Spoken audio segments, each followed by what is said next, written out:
Hey, you! How long do you plan on sleeping? What? I just gave birth to a child, you know? So what? As a wife, you should have come back home and taken care of the housework, even on the day you gave birth.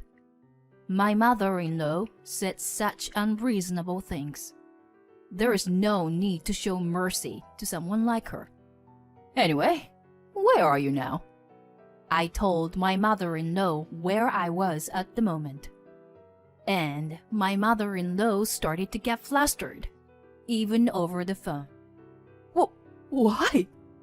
Why is that? My name is Emma. I'm a 30-year-old company employee. I'd been married to my husband Greg for 3 years. We met through work. Greg used to be my supervisor at the company where I started working after graduating from college. And when I joined the company, Greg was assigned as my mentor. You're doing well, Emma. But don't let your guard down. Thank you, sir. I appreciate your guidance. My husband was generally reserved and had a strict demeanor. So, I always felt a bit nervous when working with him. But despite being strict, he gave me precise advice. And working with him was a great learning experience. That's why I had a lot of respect for him. And since my husband rarely praised others, I felt genuinely happy whenever he did. Our relationship started to grow closer during the company's Christmas party. I wasn't good at large gatherings like these parties, so I always made sure not to attend the after party. And that year, there was a scheduled after party, but my husband declined to join, saying he had to visit his parents. Both I and others genuinely believed that my husband would visit his parents. As usual, I made up a random excuse to decline the after party and decided to go to a cafe by myself. After joining the party with everyone for a while, I wanted some alone time to relax and calm myself. So I went to a cafe that was open late and sat down to have a coffee. Then, the cafe door opened, and it was my husband who walked in. Huh, it's Greg. Didn't he say he had something to do at his parents'? I thought that as I watched him from a distant table. The interior of the cafe was dimly lit with mostly indirect lighting, so it seemed like he hadn't noticed me. After he placed his order, a beautiful parfait arrived at his table. Huh? A parfait? I couldn't believe my eyes. Seeing him, who was usually so quiet, eating a parfait with such a happy expression, made me wonder. He told his subordinates he had something to do. And here he was, alone in a cafe, enjoying a parfait, and looking so content. I couldn't help but feel so intrigued by him after witnessing that. I was slightly happy to see an unexpected side of my reserved and strict boss. Since then, I became very curious about him, and I started making advances towards him. At first, even when I invited him for drinks, he didn't accept. But knowing that he liked sweets, I invited him to a dessert bar known for its delicious treats. With that strategy, he finally agreed to go with me. And I succeeded in meeting him after work, just the two of us. Even though work had ended, he still talked to me as my boss. But when the dessert he ordered was placed in front of him, his face softened with delight. Seeing Greg like that, I couldn't help but smile. Noticing my expression, he laughed slightly, looking a bit embarrassed. By the way, why did you invite me to this kind of place? I don't think I mentioned that I like sweets. Well, the truth is, I saw it. Saying that, I told Greg about what happened at the previous Christmas party. Then he blushed and said, Seriously? You saw that? That's embarrassing. It's okay. I haven't told anyone at work, of course. But honestly, I felt a sense of familiarity with you, Greg. I always thought you were a perfect person. Nah, I'm far from perfect. I'm always struggling. Huh, is that so? As I continued talking with him, my impression of him kept changing. I realized that you have to talk and get to know the other person deeply. And the more I get to know him, the more I became interested in him. If you're up for it, let's go eat delicious desserts together again. Greg, please also tell me about good places you eat. Once I realized my feelings, I actively started pursuing him. After a while, he asked me out on a date. There's a cafe I often go to that serves delicious pancakes. How about going there on our day off? Yes. Inside, I was doing a little victory dance as I accepted his invitation. Yes, I'd love to. For the first time, I went to a cafe with him on a day off, not after work. There, I saw him in casual clothes, and I thought he looked even more attractive. From then on, we started going on regular dates, and our distance kept getting closer. And finally, he formally asked me to be in a relationship, and we started dating. I knew he cared a lot about me, so I was happy.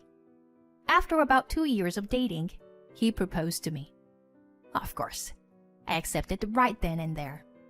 Once the decision was made, we quickly had our families meet. And 6 months after the proposal, we had our wedding. My colleagues were surprised to hear that Greg and I were getting married. Apparently, no one had thought we were dating. But everyone was very happy for us and gave us their blessings. And so, our married life began. Living together with my beloved husband made me incredibly happy. Since it wouldn't be appropriate for my husband and me to be in the same department at work, I requested a transfer to a different department. It was challenging to learn the job in the new department, but I enjoyed the work there and had a fulfilling time. My husband wasn't as reserved in private as he was at work. He talked to me a lot, and we even goofed around together. Both my married life and my work were fulfilling, and I tasted the level of happiness I had never experienced before. However, amidst this happy life, I suddenly encountered a source of worry. It was my mother-in-law. Oh, you're here too. Yes. Hi. Whenever we visited my in-law's house, my mother-in-law looked at me with a very stern gaze. But her sternness was different from the way my husband looked at me when we worked together. My mother-in-law's gaze had malicious intent. Emma, you were so slow in your work. Can't you make the food faster?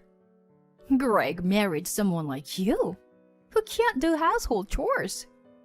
It's so pitiful. My mother-in-law attacked me fiercely if she found even the slightest thing I couldn't do.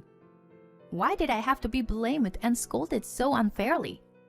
Every time I visited my in-laws, I would be upset and in a bad mood from being unjustly scolded by my mother-in-law.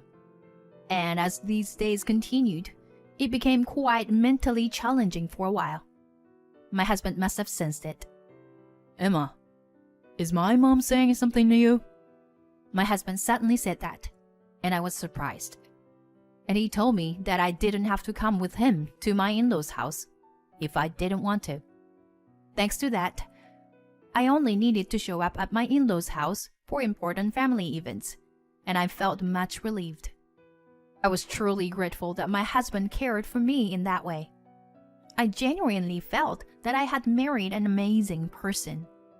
And in the blink of an eye, 2 years had passed since we got married. In the midst of it, I discovered that I was pregnant. When I told my husband, he was overjoyed. Really? Emma, thank you. My husband loves children, actually.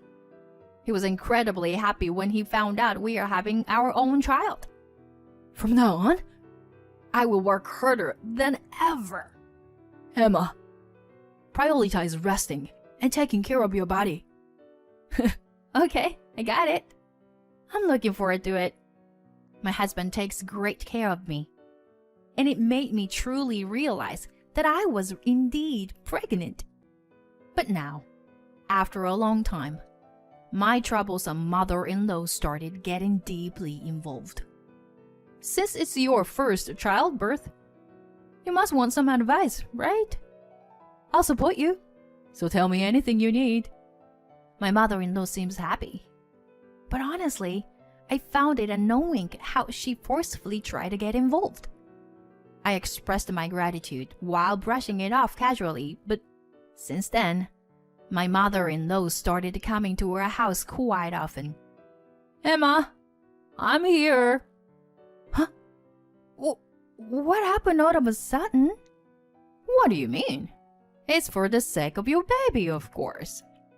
I need to check if you're having proper meals.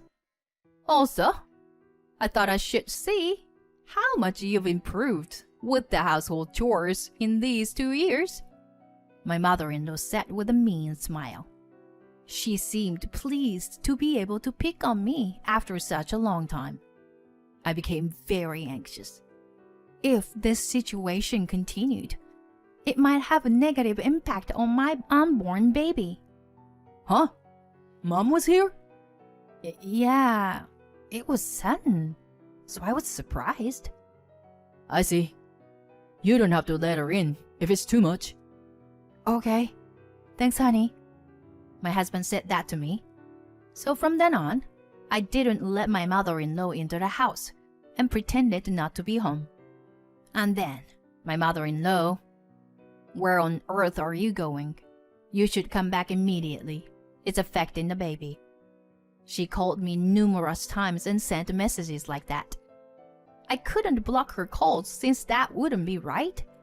But I was fed up with the content notifications on my buzzing phone.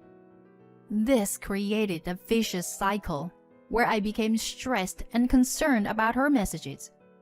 I pondered on what to do for a while, and reluctantly, I discussed it with my husband. Even he was unsure about what to do. I see. I'll tell Mom not to contact you too often. Saying that, my husband contacted my mother-in-law. Mom, you don't have to visit our house too frequently. Huh? But what if something happens to Emma? It's okay. We've made sure we can reach out to each other immediately if anything happens. It's actually more stressful for Emma when you come over frequently or contact her like a maniac. Is that what Emma is saying? No, it's not like that, but we just want a safe delivery for the baby. Without any stress, you know? So you were saying I'm the cause of her stress? My. What a terrible daughter-in-law. Well, I've understood her opinion. Mom, I think you are interpreting things strangely. My husband had put the call on speaker, so I heard every word my mother-in-law said.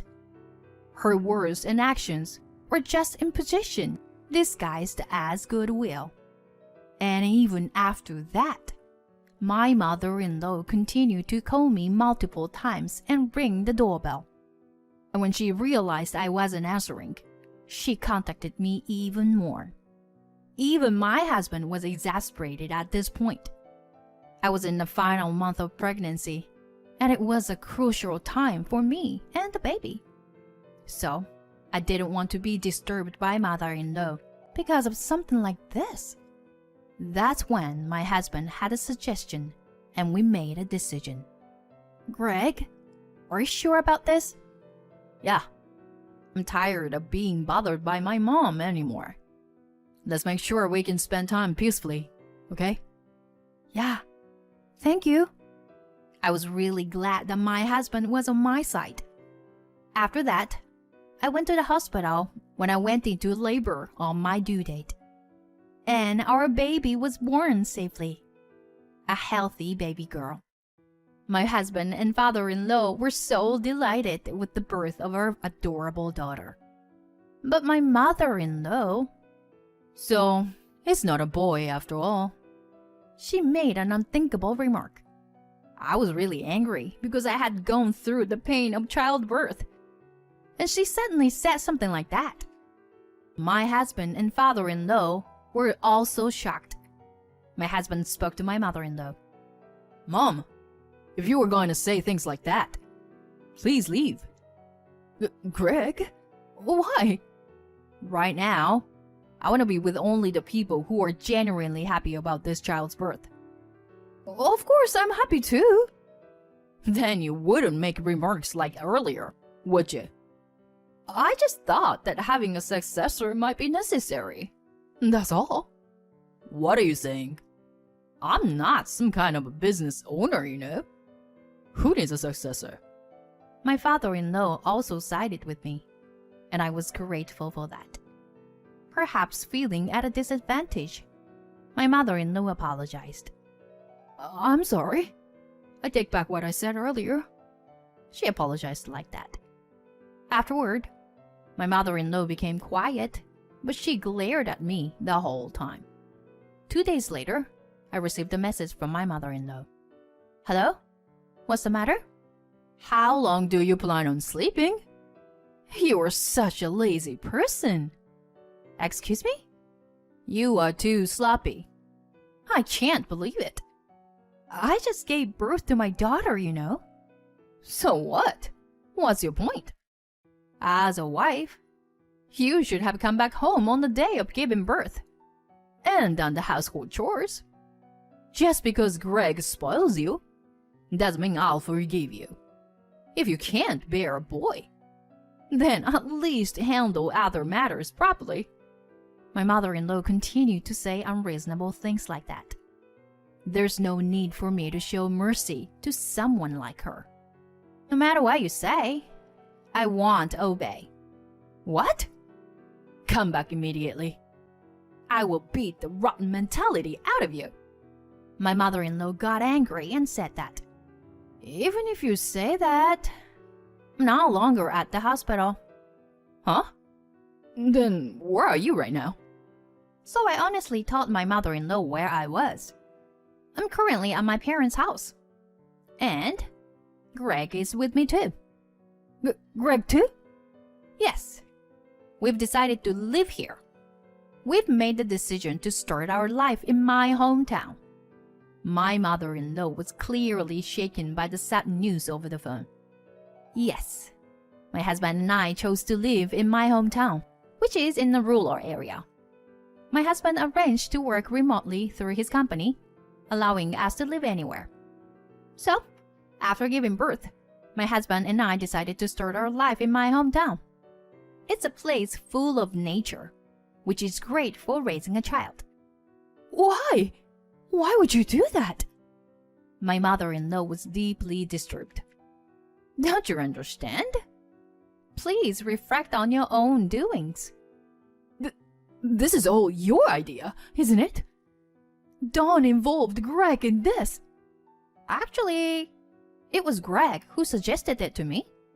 And your husband also said he couldn't take it anymore. What are you talking about?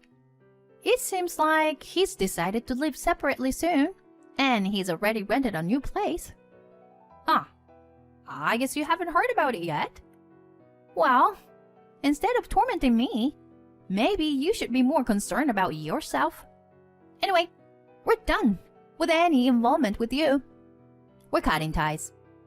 I think your husband will inform you directly as well. No way. My mother-in-law was at the loss for words due to the shock.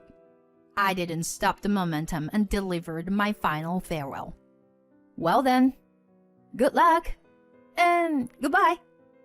Afterward, my husband and father-in-law followed through with their plan and directly informed my mother-in-law about the separation.